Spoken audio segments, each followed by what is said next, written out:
So we decided to rent a crane. We really did this. And we brought in the console through the window.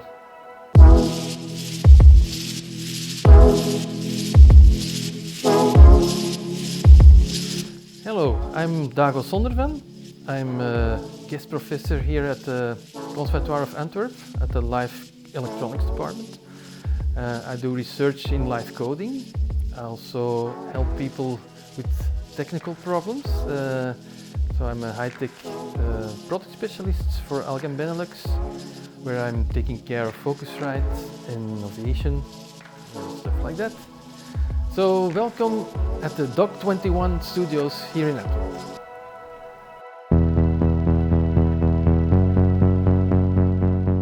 So yes, about this console, the DDA DMR 12.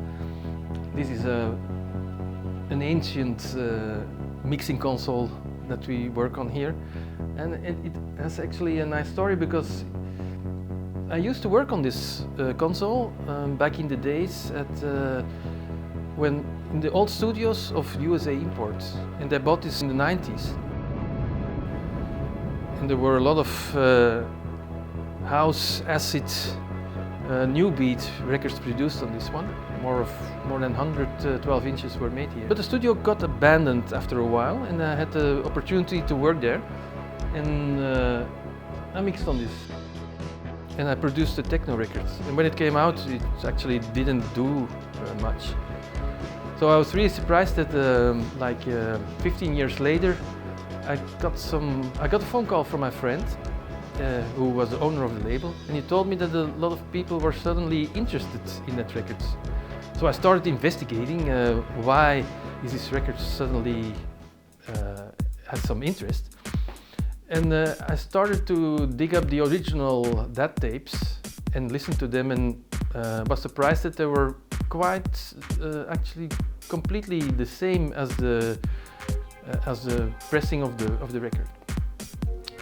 So I decided, well, it cannot be the mastering, so something else was to blame for this sound, and it was the mixing console.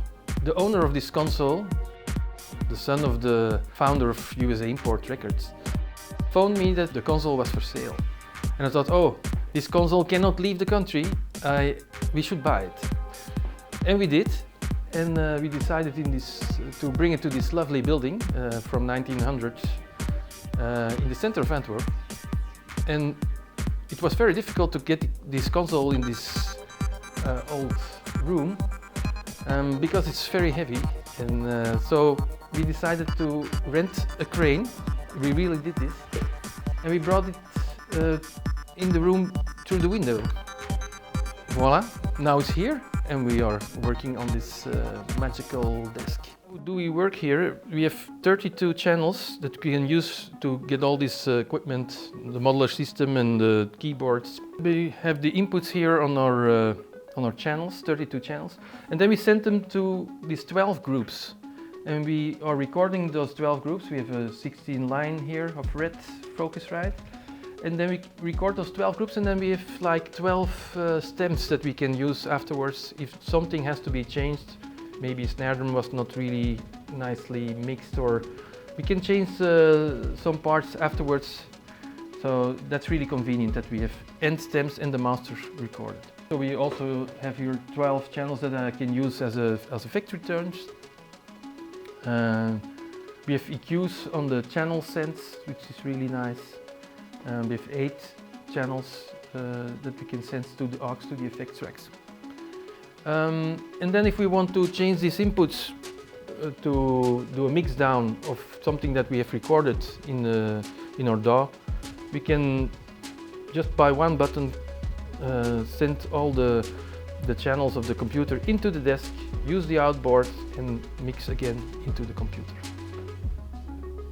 I'm using this X2P for our monitors, so the output goes to the monitors, and the input of the master is also going into the red X2P.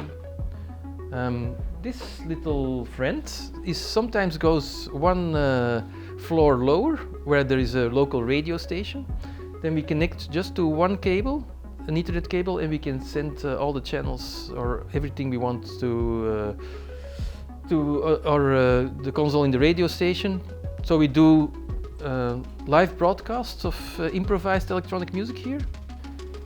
So as humans, we have a left and a right hemisphere of the brain, and our studio has as well. We have an A16R on the right side and an A16R on the left side. So every equipment that we want to connect and send into our DAW is connected to a A16R on the right side, and all the modeler stuff that you see over there and etc. is going into the A16R on the left side. Okay, a little tour of the studio. What do we use here? We have two Novation Summits. We have a base station 2. We use a Novation Peak. We have a North Lead 4, a North Wave 2, and then a synthesizer built here in Antwerp, the Motor NF1 of my friend Marcel. And we have some outboard here of my good old friend Herman Gillis. He made the Sherman filter bank, and I have this already for a long time.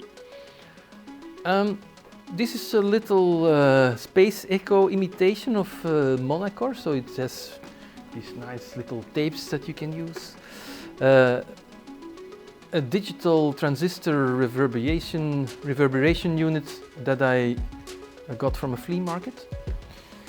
And then we see some, this is a reverb box, this is a spring reverb, and a delay machine, a really nice one, old Boss machines. So here we do a lot of production and live coding and live composition things. We use a PCIe NX card that's connected in this box and connected to our computer here. So we can have a lot of channels here going into the console if you want, or directly into the DAW that's on the other side of the room. So a lot of flexible options here. We can invite guests, they can connect easily and send out a lot of channels so we can record everything.